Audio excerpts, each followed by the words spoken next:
जय भीम साथियों। आज आपके बीच में एक विशेष मुद्दे को लेकर मैं आया हूँ। ये मुद्दा है, आज से लगभग 2-3 दिन पहले कांग्रेस के नेता श्री राहुल गांधी ने एक अपनी पार्टी की एक मीटिंग के दौरान, एक पुस्तक के विमोचन के दौरान कुछ बातें उन्होंने कही हैं और उन बातों को मीडिया में बड़े पैमाने पर प्रचारित किया गया है, किया जा रहा है। तो उन बातों को दृष्टिगत रखते हुए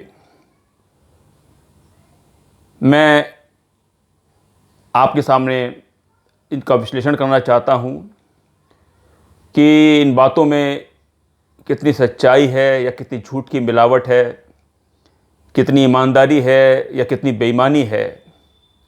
इन बातों को हमें समझने की ज़रूरत है कि श्री राहुल गांधी ने ऐसा क्या कहा है, क्यों कहा है,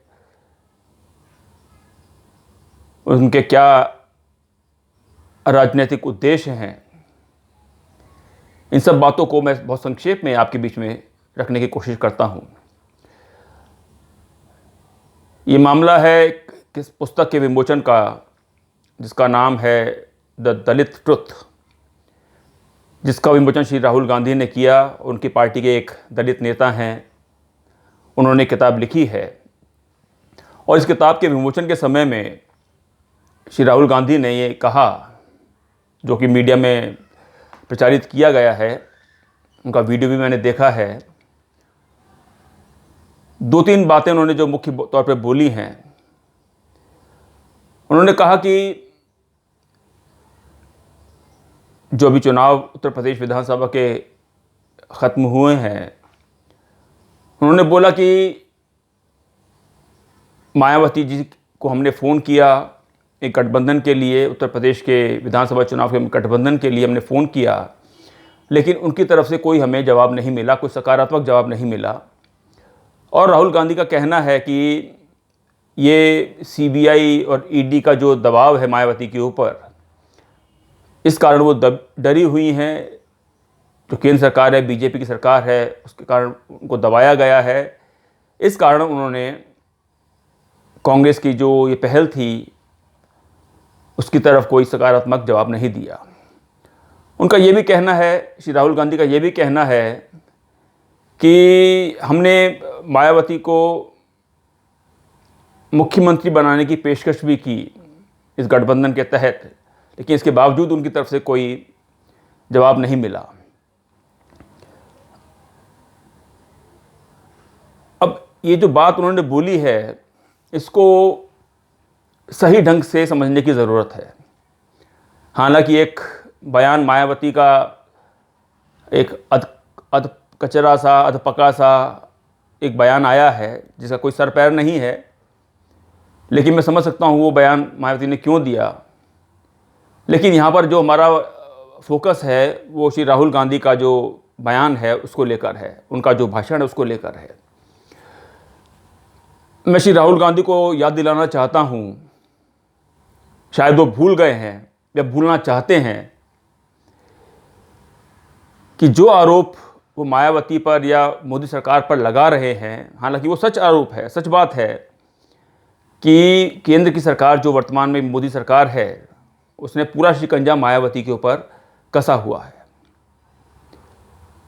कोई भी राजनीतिक निर्णय हो या कोई भी बात हो, मायावती की इतनी हैसियत नहीं बची है कि अपने आप वो कोई भी निर्णय, कोई भी राजनीतिक निर्णय ले सके।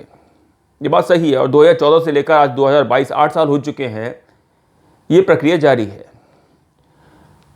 लेकिन श्री राहुल गांधी ये भूल रहे हैं या भूलना चाहते हैं, या वो समझते हैं कि इस देश की जनता भूल चुकी है कि जिस सीबीआई का दुरुपयोग या ईडी का दुरुपयोग आज की भाजपा सरकार कर रही है, इसी तंत्र का दुरुपयोग, सीबीआई और ईडी का दुरुपयोग उनकी अपनी सरकार ने उनकी अपनी सरकार ने, जो कि 2004 से लेकर 2014 तक चली, 10 साल चली, उसी सीबीआई और ईडी का दुरुपयोग करके उन्होंने मायावती से जबरदस्ती अपनी अब सरकार के लिए समर्थन लिया। जो भी 20-22 एमपी थे बीएसपी के, जो आज बीजेपी कर रही है, वो खुद राहुल गांधी और उनकी मम्मी की जो सरकार थी 2004 से लेकर 2014 तक, यही काम उन्होंने भी किया है। तो सिर्फ ये बोलना कि आज मायावती मोदी सरकार के दबाव में काम कर रही है, यही करतूतें आपने और आपकी सरकार ने भी की हैं। मैं आपको याद दिलाना चाहता हूं और इस देश की जनता को भी याद दिलाना चाहता हूं कि जो सरकारी तंत्र का दुरुपयोग आज बीजेपी कर रही है, वो खुद राहुल गांधी की पार्टी की सरकार ने भी की है, 10 साल तक किया है। और विशेषकर 10 में से भी 2006 के बाद जो 8 साल रहे, 2006 को जब 8 अक्टूबर को कांशीराम जी का निधन हुआ या उनको इस दुनिया से विदा किया गया एक साजिश के तहत, उसके बाद तो मायावती पूरी तरह से सरकार के शिकंजे में आ गई, क्योंकि उस वक्त कांग्रेस की सरकार थी, सोनिया गांधी की सरकार थी। उसको मैं सोनिया गांधी की सरकार कहना ज़्यादा उचित समझता हूँ बजाय मनमोहन सिंह सरकार के, क्योंकि पूरा जो कंट्रोल था वो सोनिया गांधी, राहुल गांधी और इनके परिवार का था। तो 2006 के बाद 2014 तक 8 साल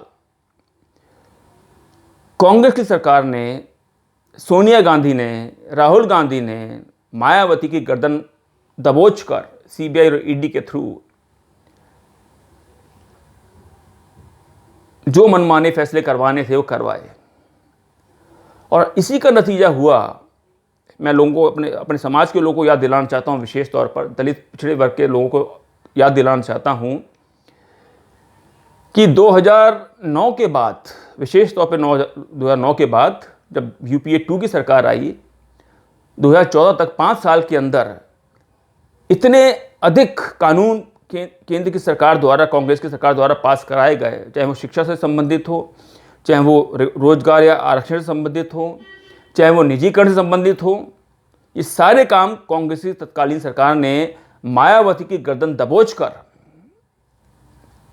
संसद में कराए।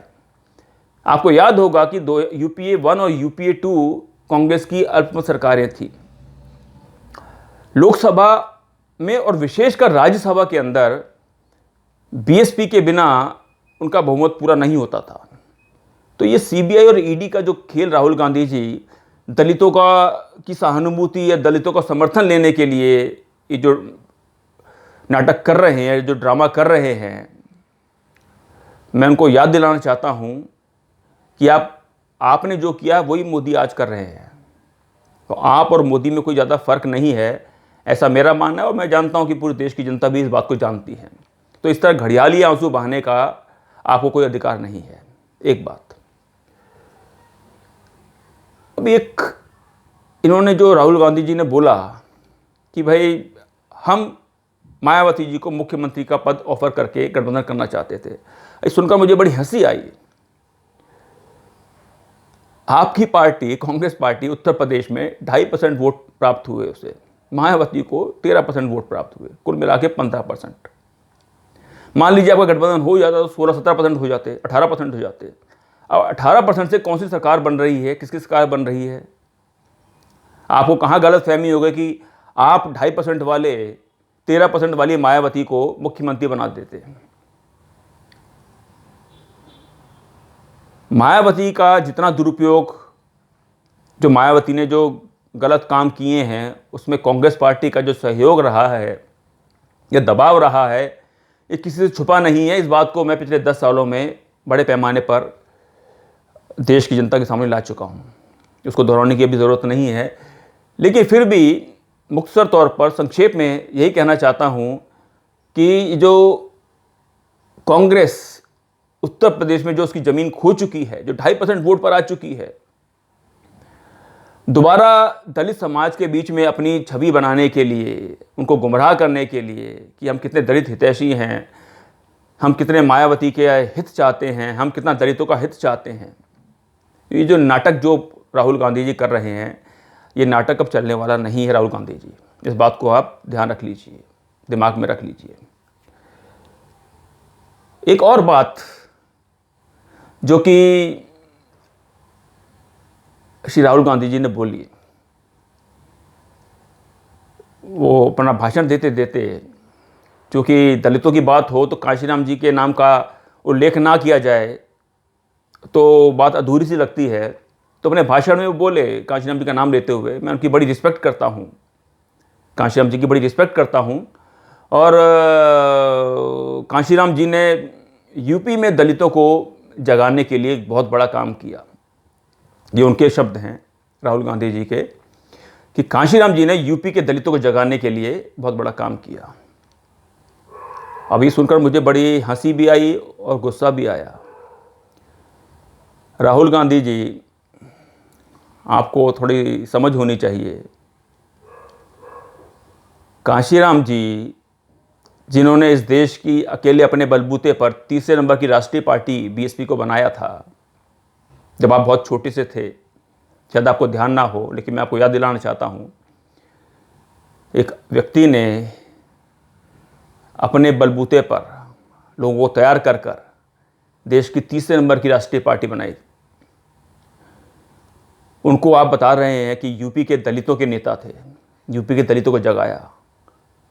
कांशीराम जी ने सिर्फ यूपी के दलितों को जगाया, पंजाब के दलितों को नहीं जगाया, महाराष्ट्र के दलितों को नहीं जगाया, तमिलनाडु केरला के दलितों को नहीं जगाया, बिहार के हरियाणा के दलितों को नहीं जगाया, जम्मू कश्मीर के दलितों को नहीं जगाया, यूपी के पिछड़ों को नहीं जगाया, मध्य प्रदेश के पिछड़ों को नहीं जगाया, पंजाब के सिखों को नहीं जगाया, तमिलनाडु के मुसलमानों को नहीं जगाया, महाराष्ट्र के पिछड़ों को नहीं जगाया। ये कांशीराम जी को एक दलित नेता, वो भी उत्तर प्रदेश का दलित नेता बताकर आप उनका अपमान नहीं कर रहे हो, बल्कि आप अपनी औकात दिखा रहे हो, आपकी मानसिकता दिखा रहे हो।